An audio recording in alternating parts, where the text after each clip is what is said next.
Okay, so this is a question: are there enough district nurses to improve home patient care? So we'll ask Darren this question, please.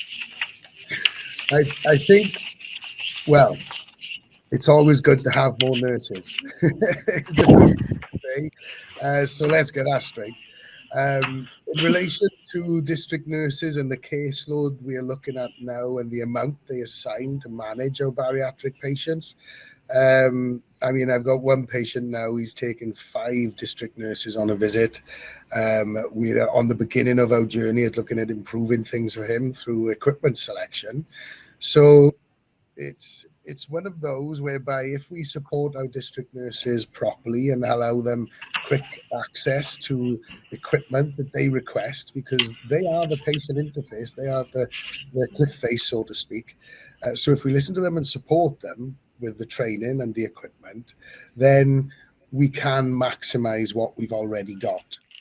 Yeah, just to add to that, I think it's key what Darren said about making sure that we've got equipment to try and minimise the handling really for staff, for relatives, because it's not just the district nurses. Lots of these patients have massive packages of care as well.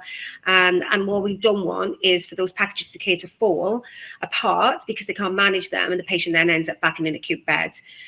So the whole aim is try and keep the patients at home as long as we can, as safe as we can, and safe for everybody who's going to be managing that care as well. So I think equipment is key, absolutely key. And there's a range of equipment out there now that can help with this. We're doing lots to try and reduce packages of care from 4 members of staff to 2 members of staff, just with equipment. And that will make the whole difference, the patient going home and staying home. Asking, how can acute and community teams work together to achieve positive outcomes for patient on their return home? I think it's about us learning from each other. It's about really good communication, but it's about also giving accurate information, and it goes across both ways. We need to give very accurate information to community colleagues on what the patient is honestly achieving.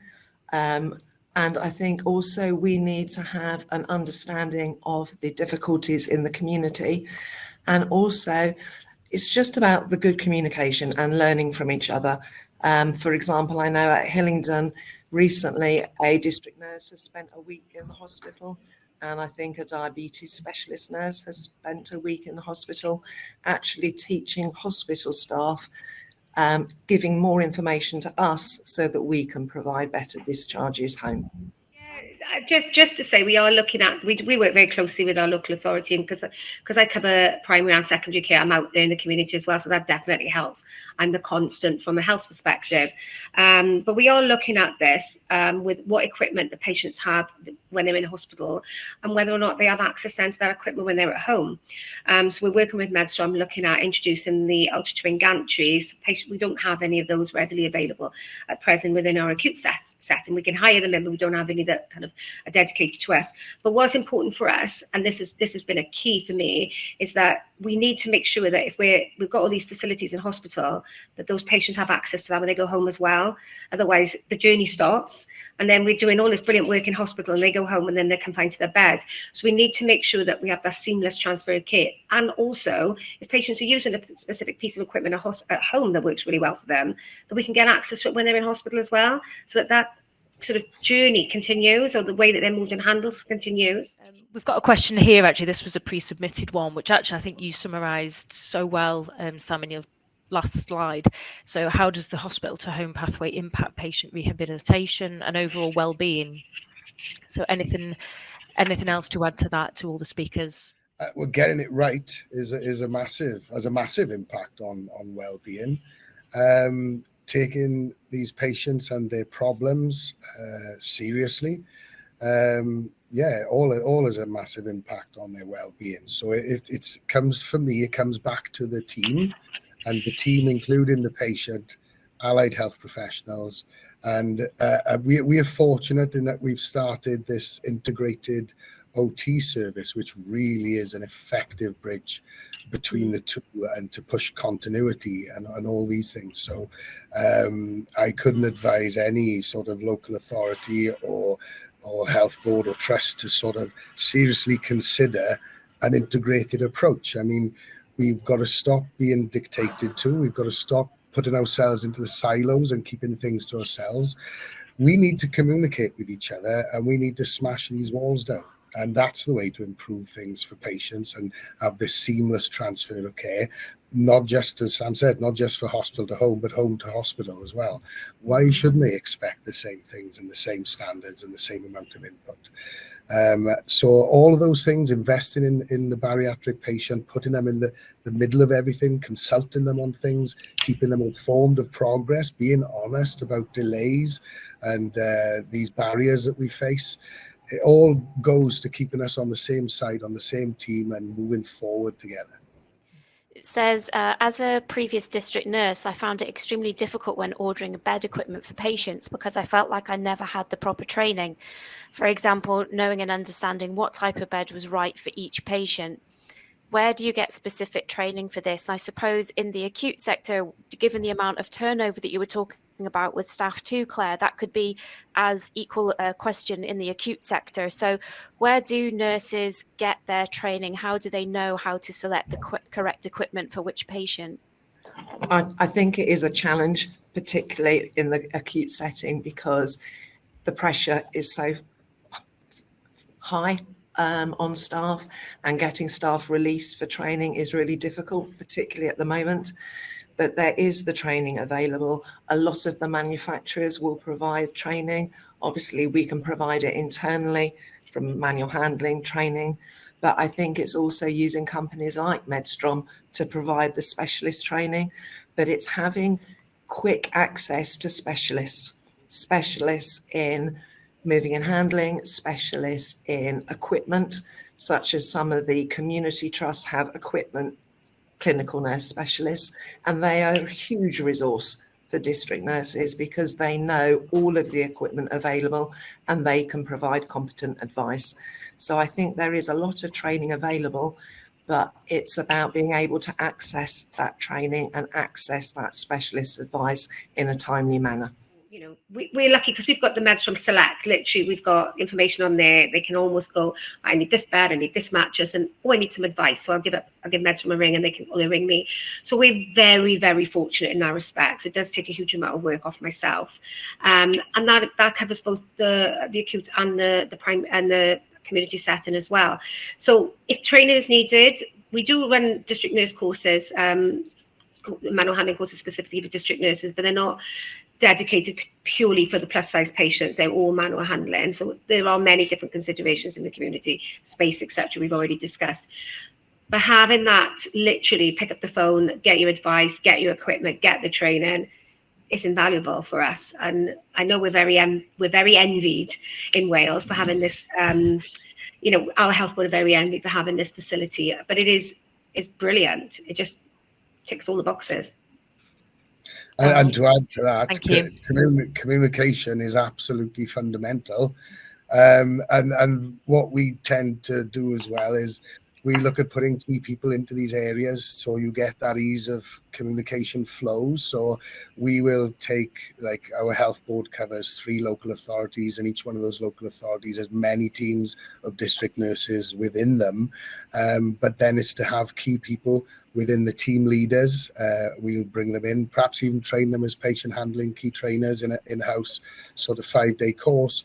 And then when people like myself and we go to conferences and we learn new things, we send off this information to all of these key people who can then disseminate it to their teams, or we can arrange specific training sessions for them. So it's about having that communication sort of pathways open and functioning, and having key people in these areas so you can work with them. So we've recently developed quite a nice technique with our district nurses for if you need to change a mattress underneath a patient, but you're restricted with space in that bedroom, using a scoop stretcher and some lifting cushions and things like that. So working with them, looking at the problems, working through them together, getting to know the people within those teams, and having key people within those teams to communicate with, I think all goes well to sort of add to sort of this flow of information.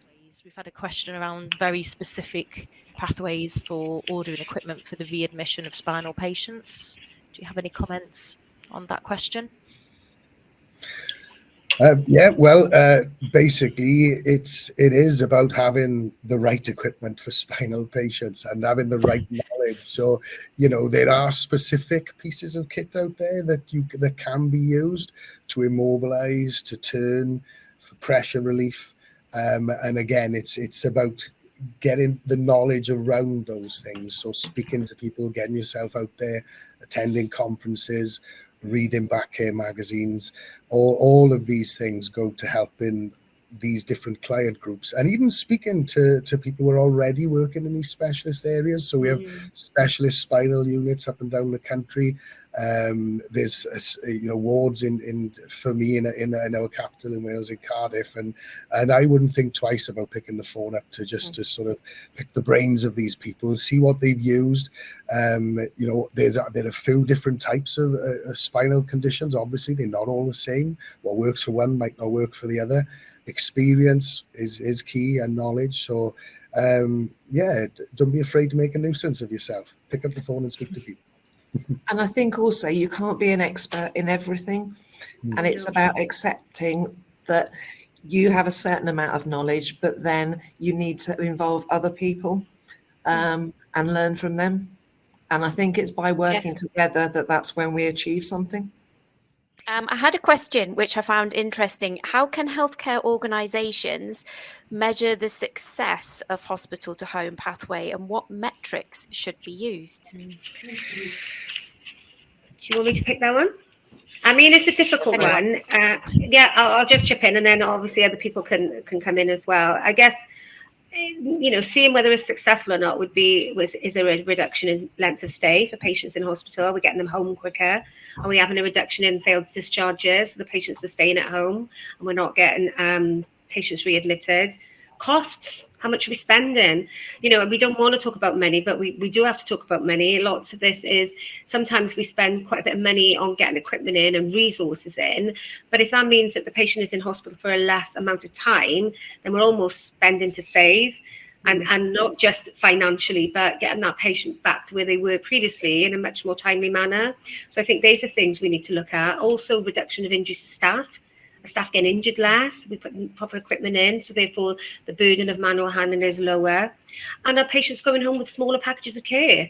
So are we reducing those costs as well? So it's awful to talk about money and finances, but at the end of the day, we are governed by those things. So I think costs, reduction in injuries and reduction in stay is definitely things that could be measured. I also think it would be useful to measure it from the patient's perspective. I would almost like to do an evaluation to give to patients and their families of whether they felt it was a safe discharge, and actually we could learn from them. And I completely agree with both things. It's a quantitative study when we're looking at money and rates and all these sorts of things. But don't forget the quality aspect, and let's not forget, as Claire said, let's ask the patient, what do they think? How have we done? Darren, this came up in your presentation. We've had a few people actually ask, just for clarification on the acronym PEEPs, when you were talking about evacuation. Personal evacuation and egress plan. Right. So at the moment, we need them in our hospitals, but there isn't a legal requirement for them yet in our communities. So, for instance, if we're looking at admitting a bariatric patient, then what we should be thinking of is if the fire alarm went in our hospitals, how do we get them out? So do we keep them on ground floors unless we have fire-safe lifts, which will give us access to the higher levels within the hospital? But in relation to PEEPs for our community, there is this big push now to make them a legal requirement, particularly for patients with, or clients or people with disabilities living in high-rise flats and things like this, without fire-safe lifts. So let's not wait for that to be a legal requirement. Let's think as soon as we touch base, as soon as we get to know about these bariatric patients, one of our first thoughts should be, what happens in an emergency? How do they get out?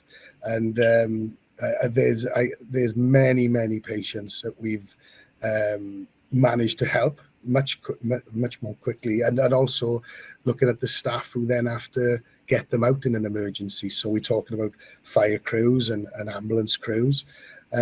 Much easier for them if the patient is next to the front door in the first room they come to, or if there's a patio door at ground level, a double door that we can gain access through. So we should be thinking of those things when we think about where in this property should this patient be cared for. So yeah, PEEPs really important, personal evacuation and egress plans. How do you feel risk assessments and care plans will work, given that Cerner is generally a task approach and a tick box? We are just putting care plans onto the system, and it's not an easy task. We've been using a tick box risk assessment on Cerner for a while and devised our own with regular review. Are you familiar with that system? Any further comments? That's sort of the risk assessment I would start with. Yeah, you can't see it because it's a blank piece of paper. Okay, so don't let the tail wag the dog. If what you believe is going to be a suitable risk assessment, there isn't a framework that fits it, make one up, invent one. As long as you cover off X amount of things in your risk assessment and you pass it around the multidisciplinary team, that's very important. And I tend to fall back looking at risk assessment being manual handling advisor's job, a comment that was made. I'm in an advisory role, and I always fall back on that. And it's always the manager or somebody who's sort of front and center with the patient, who takes responsibility, and then I advise them. So there's been a bit of a pushback from me with risk assessments, because people are always happy to say, oh, you will do the risk assessment, you can take it on. When actually, I haven't got all the knowledge. This needs to be a multidisciplinary team assessment. When I spoke about using the fire brigade to bring the patient down the stairs, I started the risk assessment. I took that risk assessment to the fire brigade. They done their assessments at the home and added to it. So at the bottom of this risk assessment, you ended up with about 5 or 6 signatures, mine, the station commanders, the senior nurses. So it was a true multidisciplinary team assessment. So my answer would be create your own. I would agree with that. I think it's more important that the actual information that's on there, rather than the form that you're using, it just needs to be transferable from whatever discipline of care they go into the other one. And it may not be going anywhere. It may just be being used in that setting, but it needs to be readable, it needs to be eligible, and it needs to be really understandable. And that's the most important thing. And it needs to be in basic language Absolutely. that everybody will understand. So now a subject that we're very passionate about. How do we overcome staff's fear of bariatric patients moving around the ward independently? They are afraid of falls, and all patients with the is magnified greatly, but with plus size patients, there's even more fear of a fall. Okay, so if I could start. When we talk about bariatric patients falling over, what we really need to consider is, are they on the ground floor for a start? Because if they're going to be up in the upper levels of the organization, you've got very heavy equipment, from hoists to beds and all of these things. And when a person falls, we talk about impact weight, and we normally look at that as being a ×2 factor. So a 40-stone patient, if falling, would hit the floor with about 80 stones worth of force. You can times that by 10 if you want to look at newtons and things like that. But there's that to consider first, is where are they? But solid emergency procedures are something that needs to be in place. And in Wales right now, I'm not au fait with where we're at with this in our trusts in England, but in Wales, we've got the All Wales Inpatient Falls Network. That's chaired by a consultant in care of the elderly who's based in an Iron Bevan Health Board. And what we're looking at is standardising falls care throughout Wales, and some of the guidance. These guys are going to be informing the Welsh Government of their progress and making recommendations. And then what might come back down to the health boards in Wales is advice along the lines of, we should all have flat lift kits in all our hospitals. And if we've got a flat lift kit, and there's many companies who make them now, then we should be okay raising these rather large patients in a dignified manner from the floor and keeping our staff safe. So flat lift kits are things like, you've got the hover jack, CJ Medical, you've got the flow jack, GB UK Banana, you've got the Rhino by Manga. So these kits are growing. The providers, and competition is good because it'll drive prices down. But don't forget, though, if you do go along this route, servicing contracts are important and should be factored in at the beginning. So this stuff gets looked after, and assigning responsibility to someone to look after it. Okay, so thanks. Yeah. Can I just add to that? I think we need to be cautious. I understand there's a fear of falls, and there's a general fear of falls, but we're talking about rehabilitation of these patients, and some patients come into hospital mobile, and their mobility may be just getting out of bed, getting to the commode, and we need to try and maintain that for as long as we can to try and give these patients some quality of life when they go home. So I do get this just fear and this reluctance about getting people up on the edge of the bed and get them on their feet, and what if they fall, and this, that, and the other, because obviously they're bigger, so there's this worry about, am I going to catch them and all the rest of it. But I think, you know, we are about pushing boundaries. We are about trying to achieve these goals for these patients, and our therapist staff are absolutely key in this. And that's what we're looking at now in our health board, is with the ultra twin gantry, looking at a lift pants, lift vest, so that patients can have this ability to put weight through their feet and have confidence that if they get a bit unsteady, they're not going to hit the ground with 80 stone worth of force. They're going to be okay, and gaining that confidence, because I think we've got to promote this rehabilitation, this independence. A lot of these patients are getting younger and younger. We can have patients in their 20s coming in that are scared to get off the bed, and they may never get on their feet again. So we've got to promote this. We have to be looking at it. And we're very lucky. I keep saying we are very lucky. We're very unlucky in lots of other respects. But we've got the flat lifting devices in our health board. So that's always in the back of their minds. They go, you know what, we can retrieve in a safe, dignified manner for all patients up off the floor. But I think having that kit to give those patients the security that maybe like a Golvo or an ultra twin or something, so that they can stand and weight bear with confidence that they're not going to hit the ground if their legs go a bit wobbly. And I think to add to that, because I think in my case study, I highlighted about the gantry hoist and the walking harness and using that. And we do have the hover jacks available in the hospital. But a patient said to me only yesterday that she was worried about walking just around the bed, and she was very large, but she was independently moving, but she was worried about walking around the bed in case she fell on one of the nurses.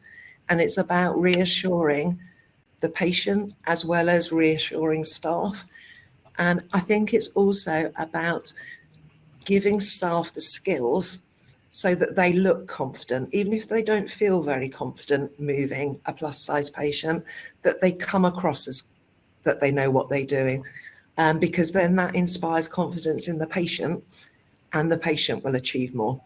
But I think sometimes we've developed a fear of moving these patients, and the patients have also developed a fear of moving themselves. And I think that's what we need to work together to change.